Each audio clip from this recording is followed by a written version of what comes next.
Hello dear students, आज के इस वीडियो लेक्चर में हम इकोनॉमिक्स की क्वेश्चन बैंक सॉल्व करने वाले हैं। तो इसमें जो क्वेश्चन नंबर 5 दिया हुआ है, study the following table, figure, passage and answer the questions given below it. तो हर एक जो क्वेश्चन है वो 4 मार्क्स का है। Each question is of 4 marks. तो यहाँ पर जो टेबल्स के अंडर में सबसे पहला जो टेबल दिया हुआ है वो टेबल है total utility and marginal utility को लेकर है। तो यहाँ पर आपको टेबल को ऑब्जर्व करना है। फिर यहाँ पर बोला है कि कंप्लीट द टेबल। तो कंप्लीट द टेबल में आपको इस तरीके से पहले आपको टेबल तैयार करना होगा, बनाना होगा। एंड उसके बाद में आपको जो यहाँ पर एम्प्टी बॉक्सेस दिए हैं, जैसे यहाँ पर एम्प्टी बॉक्स दिया है, यहाँ पर मार्जिनल यूटिलिटी के यहाँ पर एम्प्टी बॉक्स दिया है। तो इसमें आपको आंसर लिखना होगा। मतलब आपको अपने आंसर को है ना पेंसिल से, आपको रेड पेन से नहीं करना है, रिमेंबर आपको स्केच पेन से नहीं करना। ये आपको हाईलाइट हो कर मैं इसे है ना रेड इससे दिखा रही हूँ। तो यहाँ पर अभी जो आपको फिल करना। और दूसरी बात, आपको डबल इंक यूज नहीं करनी है, आपको ब्लैक पेन भी यूज नहीं करना है। नाउ यहाँ पर टोटल यूटिलिटी मतलब यहाँ पर 40, 60, 70, फिर आपको बॉक्स दिया है एम्प्टी बॉक्स, क्योंकि हमको कंप्लीट द टेबल बोला है, फिर 60 दिया है। अभी यहाँ मार्जिनल यूटिलिटी के यहाँ पर पहले बिगिनिंग में इनिशियली आप देखोगे कि यूनिट 1 यहाँ पर 40 दिया है टोटल यूटिलिटी के यहाँ पर। तो आपको ये क्लिक होना चाहिए इमीडिएटली कि स्टार्टिंग में जो टोटल यूटिलिटी होती है वो इक्वल्स टू होती है marginal utility. TU is equals to marginal utility in the beginning. ये आपको माइंड में रहना चाहिए। ये चीज समझाने के लिए मैं यहाँ पर बोल रही हूँ TU is equals to MU। तो इसका मतलब आपके इस बॉक्स में यहाँ पर क्या आएगा, यहाँ पर आपको 40 लिखना है। तो इनिशियली 40 है इसलिए 40। तो आपका हाफ मार्क यहाँ पर फिक्स हो गया। ठीक है, अगर आपने 40 लिखा है, यहाँ पे जो दिया है स्टार्टिंग में वो सेम आपने मार्जिनल यूटिलिटी के यहाँ पर लिखा है बिगिनिंग में सेम, तो 40 मतलब आपका 1 मार्क फिक्स हो गया, सॉरी हाफ मार्क फिक्स हो गया, क्योंकि एक बॉक्स को यहाँ पर मार्क जो अलॉट किया गया वो आधा मार्क अलॉट किया गया है। कंप्लीट द टेबल के लिए 1 मार्क दिया है।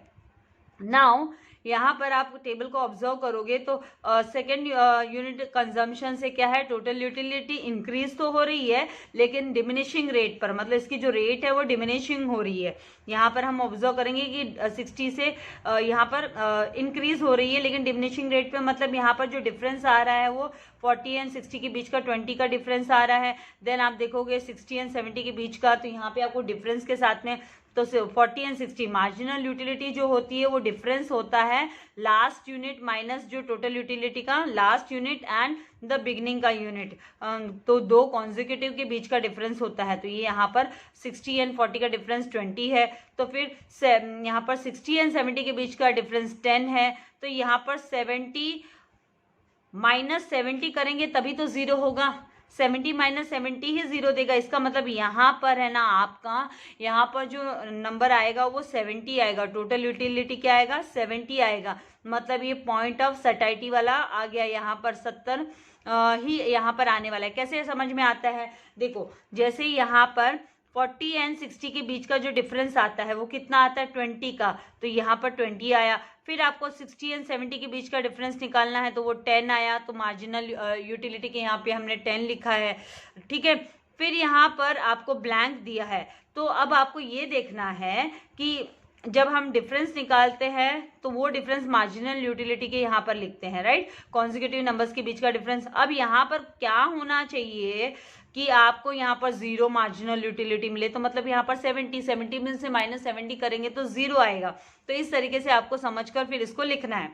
फिर यहाँ पर नेक्स्ट आप देखो, अभी नेगेटिव उसमें जा रहा है, ये टोटल यूटिलिटी जो है वो डिक्रीज हो रहा है और मार्जिनल यूटिलिटी नेगेटिव में जा रहा है। तो ये जो पॉइंट है ये पॉइंट ऑफ सटाइटी है। यहाँ पर जो मतलब हमारा टेबल के हिसाब से मैं बता रही हूँ कि ये पॉइंट ऑफ, मान लो खाली टेबल ही रीड करने आया तो ये पॉइंट ऑफ सटाइटी हुआ आपका, जहाँ पर आपकी मार्जिनल यूटिलिटी है ना वो 0 हो जाती है एंड TU जो होता है वो मैक्सिमम होता है। तो TU इज द हाईएस्ट और जो मार्जिनल यूटिलिटी है वो 0 हो जाती है। जब TU हाईएस्ट होता है तो मार्जिनल यूटिलिटी बिकम 0 एंड उसको हम पॉइंट ऑफ सटाइटी भी बोलते हैं।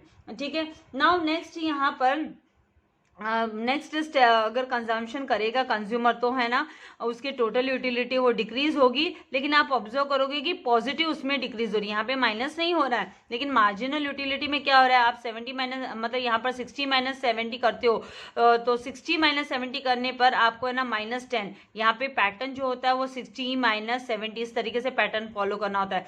लास्ट यूनिट में से प्रीवियस यूनिट माइनस करते हैं तो -10 आता है, तो मतलब मार्जिनल यूटिलिटी जो है वो नेगेटिव होना शुरू हो जाती है।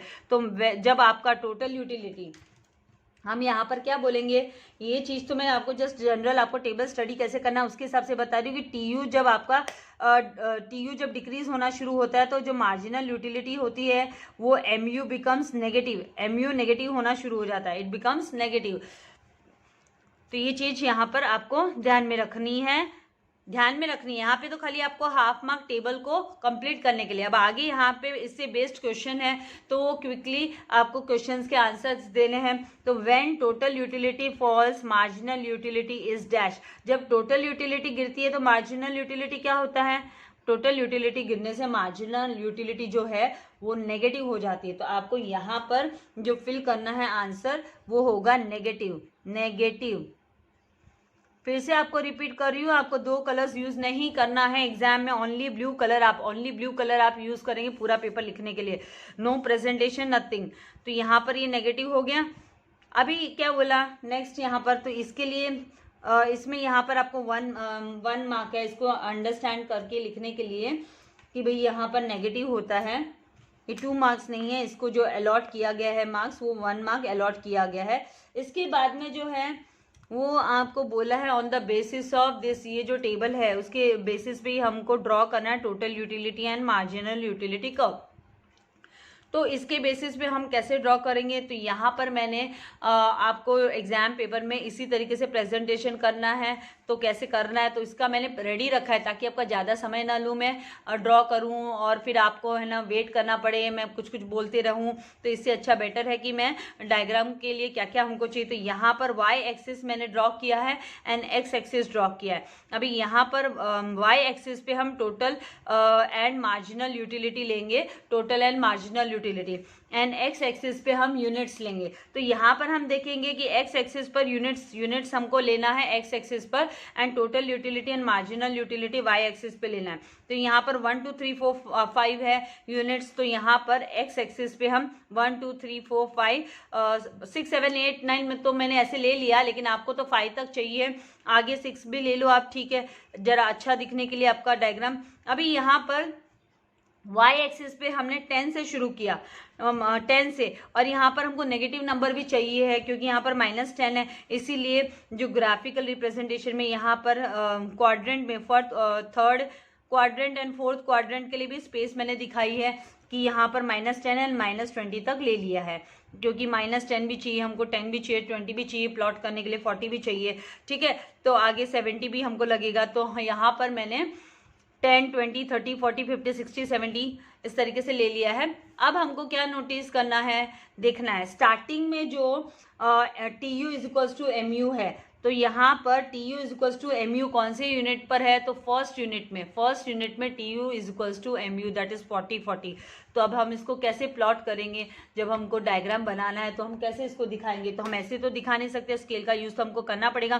तो ये जो है फर्स्ट यूनिट है, फर्स्ट यूनिट में आपका जो TU एंड MU 40 होगा, तो यहाँ पर जो है पॉइंट आएगा आपका, पहला पॉइंट 40 का यहाँ पर आया, फर्स्ट यूनिट के यहाँ पर 40 दोनों भी यहीं से शुरू होंगे, बिगिनिंग पॉइंट हुआ ये।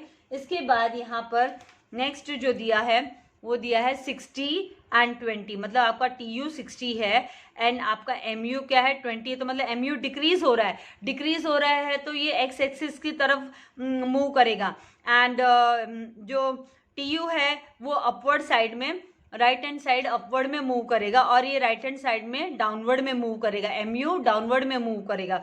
तो अभी हम जो नेक्स्ट नंबर लेंगे, सेकेंड यूनिट पर जो नंबर लेना है हमको वो इस तरीके से, ये आपका सेकेंड यूनिट है, ठीक है, ये आपका सेकेंड यूनिट है।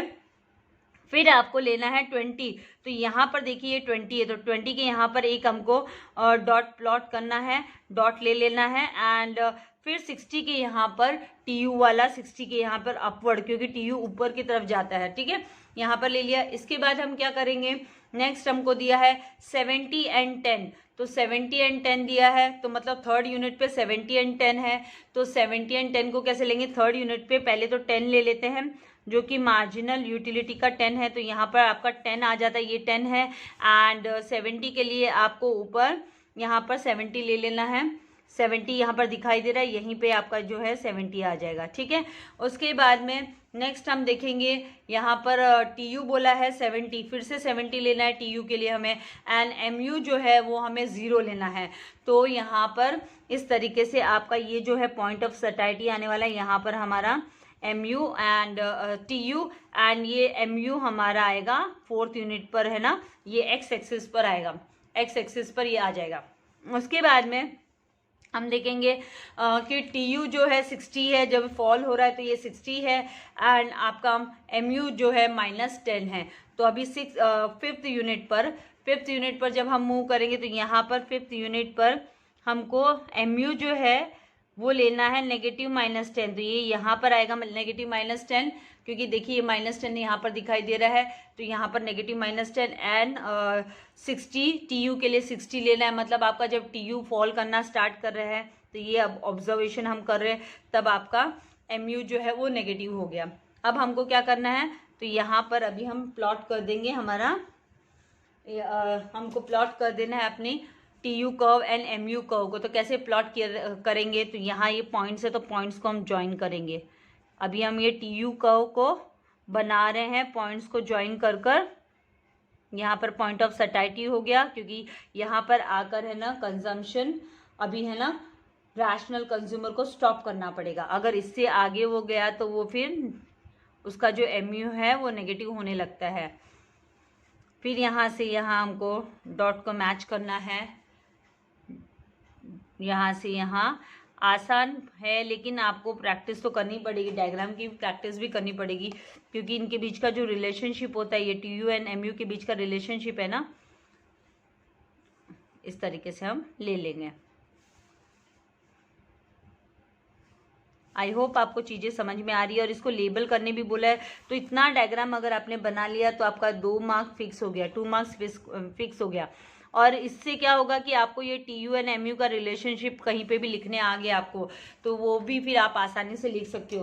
तो यहाँ से आपका TU एंड MU जो है वो स्टार्ट होता है, ये जो पॉइंट है ये TU एंड MU है, TU एंड MU, ठीक है।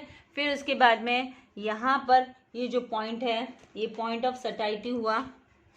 फर्स्ट 70 का पॉइंट नहीं लेंगे, सेकेंड पॉइंट को लेंगे, तो this point is called as point of satiety. तो ये हुआ जहां पर मैक्सिमम सेटिस्फेक्शन हो गया, पॉइंट ऑफ सटाइटी।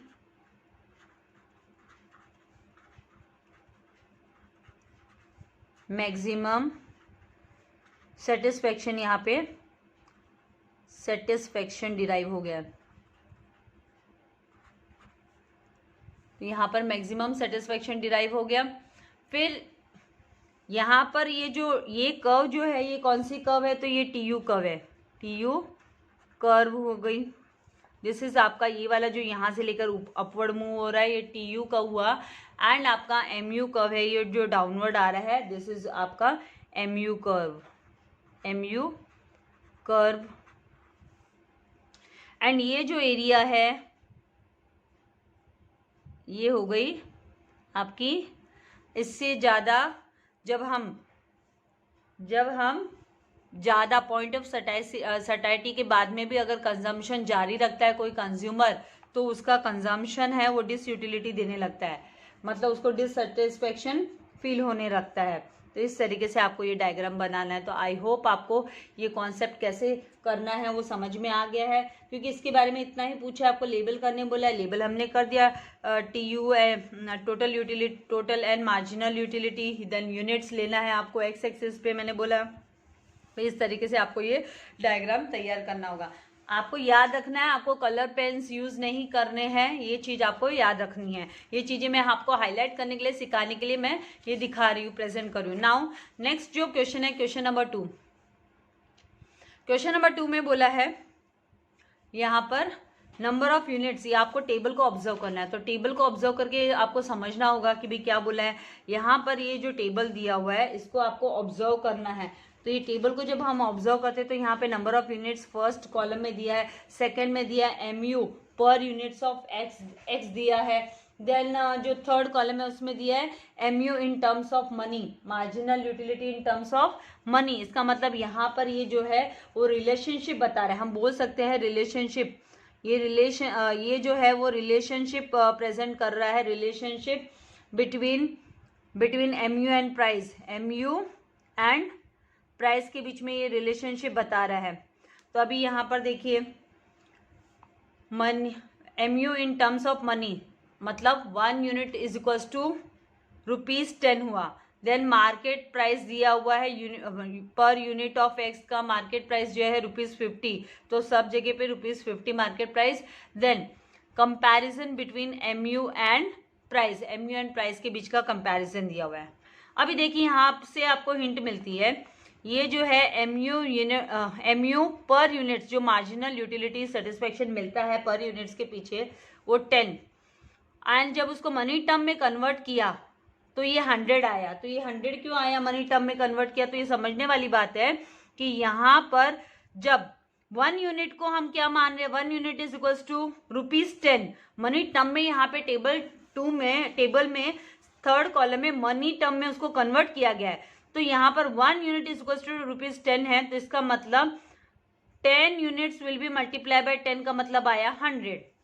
फिर यहाँ पर 80 दिया हुआ है आपको, रुपीस कितना दिया हुआ है, 80 रुपीज दिया हुआ है। टोटल रुपीस कितना 80, 10 मल्टीप्लाई बाय 10 मतलब 100, 10 मल्टीप्लाई बाय 8 मतलब क्या होगा 80 होगा। तो मतलब 10 रुपीज तो फिक्स है उसका, 1 यूनिट का 10 रुपीज है। तो कितना यूनिट्स यहाँ पर आया, ये जो बॉक्स है आपको कैसे मिलेगा 10 मल्टीप्लाई बाय 8, इसका मतलब ये जो 10 है ये यूनिट्स है, this is units, this is you and this is price. तो P मल्टीप्लाई बाय यूनिट्स किया आपने, तो प्राइस मतलब ₹10 मल्टीप्लाई बाय 10 यूनिट्स किया तो 100। तो प्राइस तो रह रहा है सेम 10, आप उसको मल्टीप्लाई बाय 8 करते हो तभी तो ये 80 होता है। या फिर आप ऐसे बोलो कि 80 को 10 से डिवाइड करो तो 8 मिलेगा। तो यहाँ पर जो आपका आंसर आएगा वो आएगा 8। यहाँ पर बॉक्स में आपको लिखना है 8।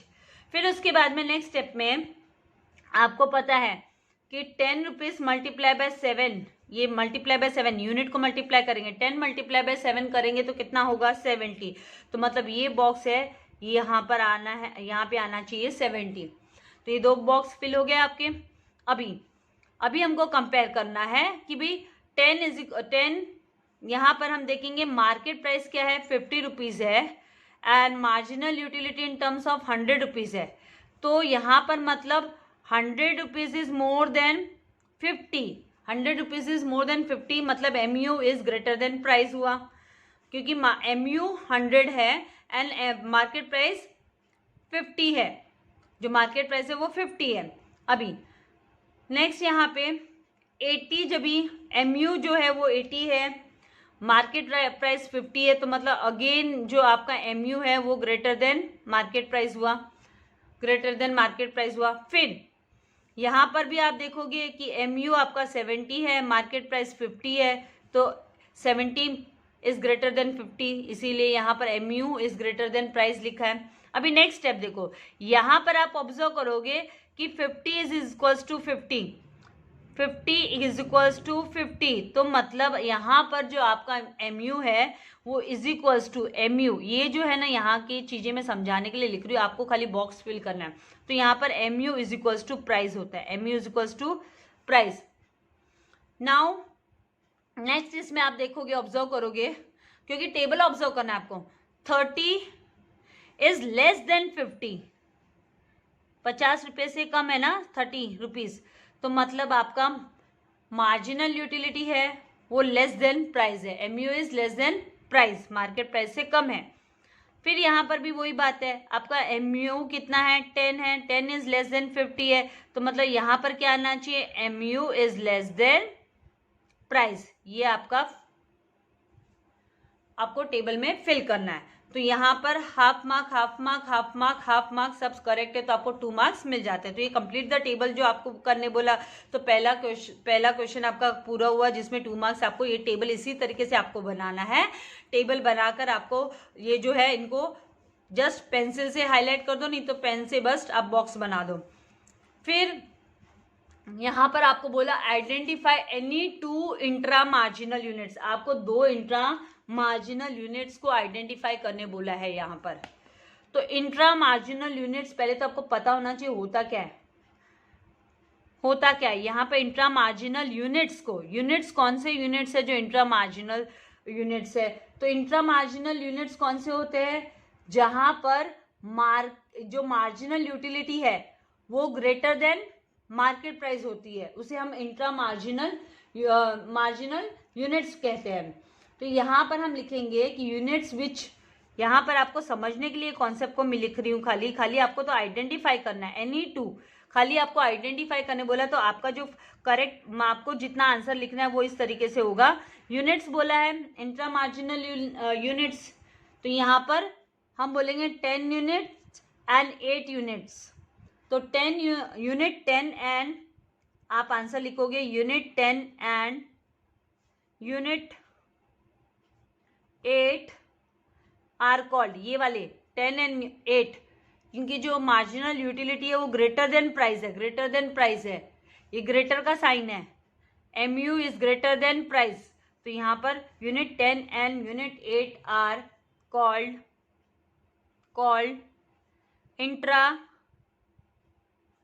Marginal units. क्यों इनको इंट्रा मार्जिनल यूनिट्स बोलते हैं? Because here MU is greater than price. इन दोनों भी केसेस में जो MU है, मार्जिनल यूटिलिटी है, जो सेटिस्फेक्शन कंज्यूमर को मिलता है वो उसने जो पेमेंट किया है उससे ज़्यादा उसको सेटिस्फेक्शन मिल रहा है। MU is greater than price. Now next जो क्वेश्चन है वो पूछा है C, identify any 2 extra marginal extra marginal units. तो एक्स्ट्रा मार्जिनल यूनिट्स किसे बोलेंगे? जहां पर कंज्यूमर को मार्केट प्राइस ज्यादा देना पड़ता है उसके MU से, उसको जो मार्जिनल यूटिलिटी मिलती है, जो सेटिस्फेक्शन मिलता है, उससे ज्यादा जब प्राइस देना पड़ता है किसी कमोडिटी का, तो उसे बोलते हैं एक्स्ट्रा मार्जिनल यूनिट। तो यहाँ पर MU इज लेस देन, इसका मतलब उसका MU, उसका जो सेटिस्फेक्शन है वो लेस देन प्राइस है। तो यहाँ पर MU less than price, MU less than price, ये जो 2 यूनिट है 3 एंड 1, यूनिट 3 एंड 1, तो यहाँ पर हम लिखेंगे unit 3 and unit 1 are called extra marginal units. आपको ये कॉल्ड करके ये सब भी, मतलब ये मैं तो अब दिखा रही हूँ, कल को आपको आइडेंटिफाई एंड एक्सप्लेन करने बोल दिया तो उसके हिसाब से फिर called extra marginal units as here MU is less than price. तो इस तरीके से आपको लिखना है। तो आई होप आपको ये कॉन्सेप्ट क्लियर हो गया है इसको लेकर कि कैसे relationship between MU and price का आपको ऑब्जर्व कर कंप्लीट करना है टेबल। आपको चाहिए तो आप इसकी स्क्रीनशॉट ले सकते हैं। अभी हम मूव करते हैं थर्ड टेबल पर। तो यहाँ पर थर्ड टेबल जो है वो दिया है आपको मार्केट डिमांड शेड्यूल का। मार्केट डिमांड शेड्यूल में हमें हॉरिजॉन्टल सबमिशन करना होता है, एक तो वो आपको याद रखना है, क्योंकि यहाँ पर कंज्यूमर, आप टेबल को ऑब्जर्व करोगे तो consumer A, consumer B, consumer C and A plus B plus C आपको पूरा हिंट दिया हुआ है, कोई आपको फिक्र करने वाली चीज नहीं है। तो यहाँ पर जब हम इसको कंप्लीट करेंगे, यहाँ पर टेबल कंप्लीट करने बोला आपको, कंप्लीट द टेबल के लिए 2 मार्क्स है। एंड फिर बाद में आपको बोला कि draw market demand based on the above market demand schedule and label it. और ये जो Y एक्सिस है ना, X एक्सिस है ना, बना हुआ नहीं आएगा, ये आपको बनाना पड़ेगा। ये तो मैंने रेडी रखा है ताकि आपका ज्यादा टाइम ना लेते हुए मैं आपको चीजों को फटाफट क्विकली बता दूं, इसीलिए तो सब टेबल वगैरह बना के रखा है। एंड आई वांटेड कि इसको मैं आपको प्रैक्टिकली इस तरीके से ही करके दिखाऊं। नाउ यहाँ पर हॉरिजॉन्टल उसमें आपको सबमिशन करना है, मतलब ऐड करना है, मतलब 5 + 10 प्लस 15 इज इक्वल्स टू 30, ऐसे। तो यहाँ पर 5 plus 10 plus 15 is equals to 30 हुआ, तो 10 प्लस 15 कितना होता है 25। एंड यहाँ पर ये मिसिंग है, ये बॉक्स नहीं दिया है आपको, लेकिन यहाँ पर इसका टोटल सबमिशन 45 दिया है। तो जब हम 45 माइनस ये जो 45 है इसमें से माइनस करेंगे 25, यहाँ का टोटल क्या होता है, ये आपके नॉलेज के लिए यहाँ पे जस्ट मैं आपको बता रही हूँ, ये होता है 25, इनका टोटल जो होता है वो 25 होता है। आप 45 माइनस 25 करोगे, 45 माइनस 25 करोगे तो आपका यहाँ पे बॉक्स में आंसर आएगा 20, आपको फिल करना है 20, क्योंकि 10 plus 15 plus 20 will be equals to 45। Now next उसमें ये पहला वाला, जब 6th प्राइस ऑफ कमोडिटी जो है वो, इसमें कंज्यूमर ए का नहीं दिया हुआ है कि कितना केजीस उसने लिया है, क्वांटिटी परचेस किया है। यहाँ पर कंज्यूमर बी का 20, 25 और मार्केट डिमांड दिया है, टोटल इनका दिया है 60। तो 60 में से जब आप 25 माइनस करोगे एंड 20 माइनस करोगे तो 25 प्लस 20 कितना होता है 45।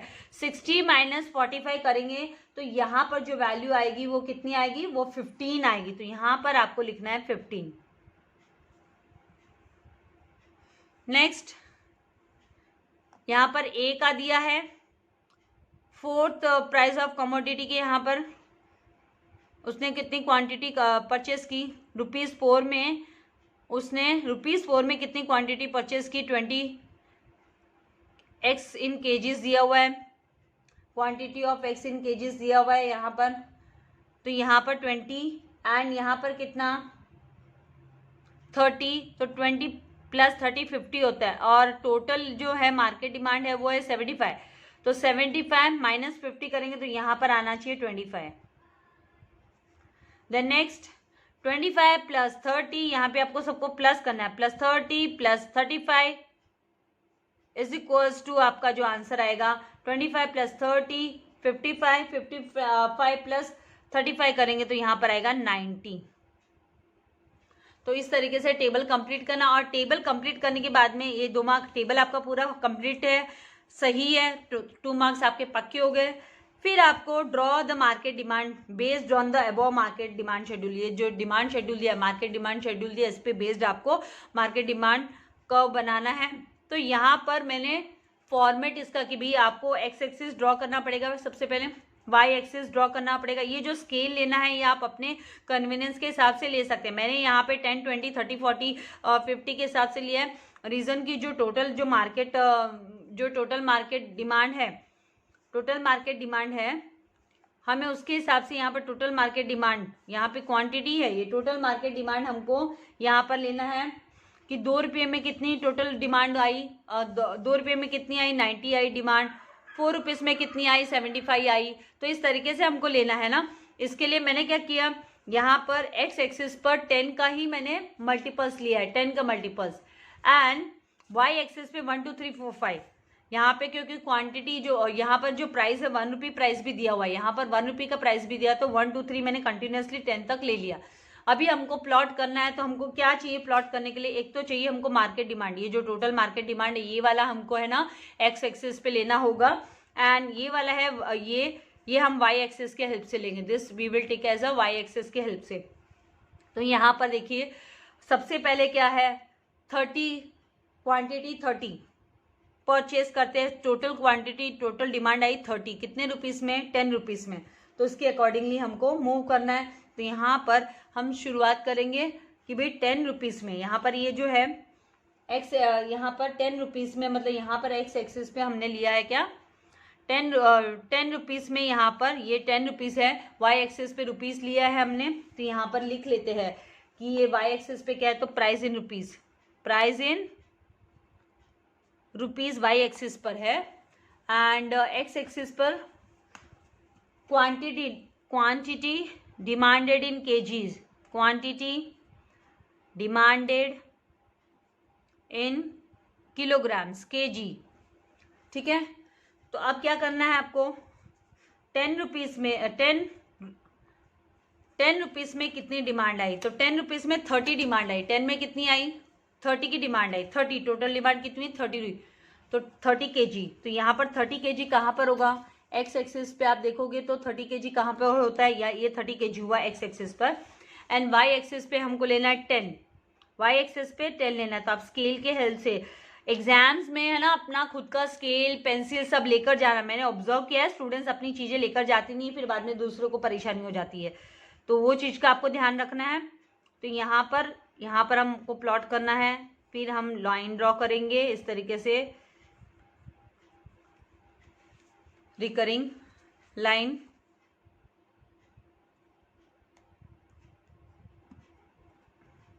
ठीक है, ये पहला पॉइंट हो गया हमारा। उसके बाद नेक्स्ट जो है 45 की डिमांड आती है। 45 की डिमांड कितने में आती है, 8 रुपीज। कमोडिटी का प्राइस 8 रुपीज हो जाता है, तो डिमांड इंक्रीज होकर 45 की आती है। हम ये बोल सकते हैं डिमांड इंक्रीज होकर क्या आती है, 45 आ रही है। तो यहाँ पर हम लेंगे 40 एंड 50 के बीच में 45 होगा, 40 एंड 50 के बीच में 40 एंड 50 के बीच में 45 होगा। तो आपने अगर है ना 1 सेंटीमीटर का स्केल ऐसे लिया है तो फिर आप उसका हाफ कर लो, तो आपका 45 आ गया।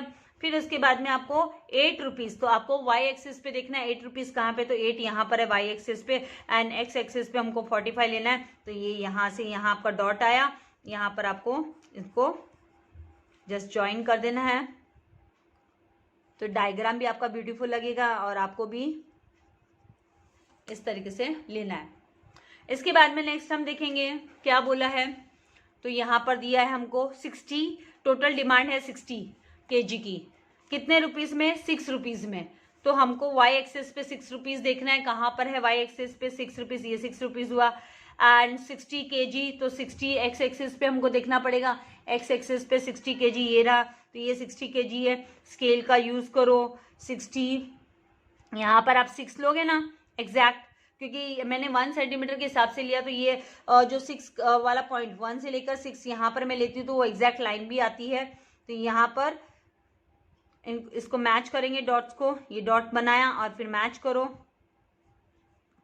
इस तरीके से, और यहाँ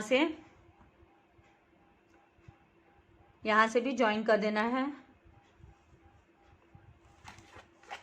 इसके बाद में नेक्स्ट 75 kg की डिमांड आती है। नेक्स्ट डिमांड कितने रुपीस में, तो 4 रुपीज में, 4 रुपीज में 75 kg की डिमांड, 4 रुपीज में 75 kg की डिमांड, क्योंकि हम खाली ये जो है ना price of commodity and market demand ही ले रहे हैं, ये तो खाली अभी ये हमको नहीं प्लॉट करना है, ये प्लॉट नहीं करेंगे हम। तो यहाँ पर हम लेंगे 70 kg एक्स एक्सिस पे हमको देखना है, तो ये this is the 70 kg x axis पे, एंड ₹4, तो ये जो ₹4 है लेना है हमको वाई एक्सिस पे। तो यहाँ पर 4 का स्केल को मैं 4 के हिसाब से यहाँ पर ले रही हूँ 75, 70 एंड 80 के बीच में 75 लेना है हमको, तो ये 75 आया। और उसके बाद में आपको इस तरीके से आपको डायग्राम और नीट डायग्राम, और उसको लेबल करने भी बोला है, मतलब उसको नेम भी देने बोला है, ये हुआ।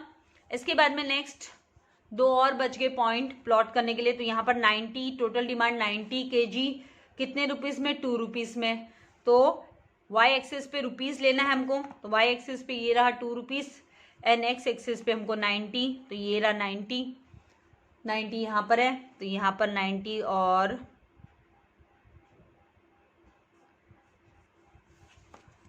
मैं बोल रही हूँ इसीलिए टाइम लगता है, आप करोगे तो आप मेरे से क्विक करोगे जब आप प्रैक्टिस कर लोगे तब, हाँ ठीक है। उसके बाद में नेक्स्ट यहाँ पर लास्ट 105, टोटल डिमांड 1 रुपीज़ पे। जब 1 रुपीज़ आती है कमोडिटी के प्राइस, तो जो डिमांड है वो 105 kg की डिमांड आई।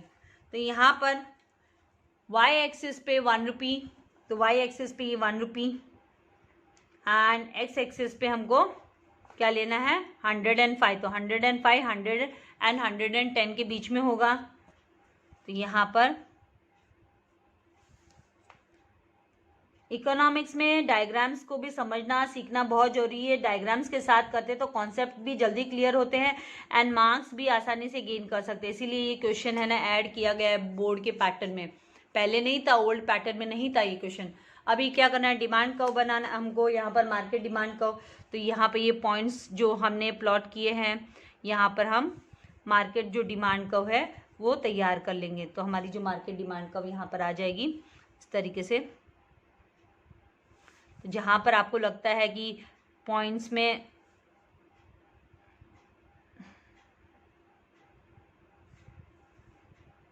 $75 सब पॉइंट्स बराबर है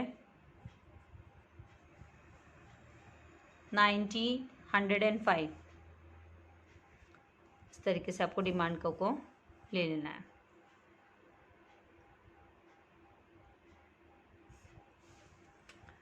तो ये है आपका डायग्राम। यहाँ पर अभी आपको क्या लिखना होगा, डी डी, ये डिमांड कर्व है ना, मार्केट डिमांड कर्व, तो डी डी, और ये कहाँ पर मूव हो रही है, तो डाउनवर्ड। इसका जो मूवमेंट है वो डाउनवर्ड मूवमेंट है, नीचे की तरफ मूव कर रही है, डाउनवर्ड। डी डी यहाँ पर लिखेंगे, D D is equals to market demand curve, and ये जो डायग्राम का नाम भी लिख देंगे, मार्केट डिमांड कर्व। लेबल करने बोला है ना आपको, तो इस तरीके से आपको लेबल कर कर अपना डायग्राम तैयार रखना है। तो आई होप कैसे बनाना है आपको समझ में आ गया है। मुझे उम्मीद है कि आप लोग जरूर प्रैक्टिस करोगे, क्योंकि अगर ये इतने आसान है, इनसे एक तो आपको आंसर्स लिखने में भी आसानी होगी और साथ ही आपको डायग्राम और इसके टेबल के मार्क भी आप क्विकली गेन कर सकते हो। So thank you very much, God bless you all dear students. Next video जल्दी ही लेकर आऊँगी आप लोगों के लिए।